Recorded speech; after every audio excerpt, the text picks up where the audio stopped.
লাস্টের ট্রেনের ভৌতিক যাত্রী। রফিক অফিস শেষ করতে প্রায় 12টা বেজে গেল। রফিক শেষ ট্রেনটি ধরল।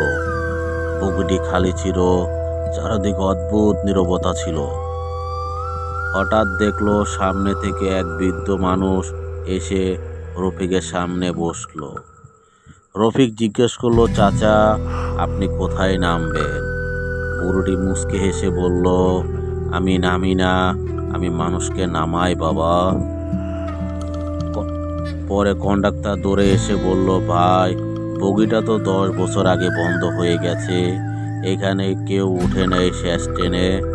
আপনি কি জন্য উঠেছেন? শেষ ট্রেনে সে যাত্রী আসলে কে ছিল আপনারা কমেন্টে বলে যাবেন।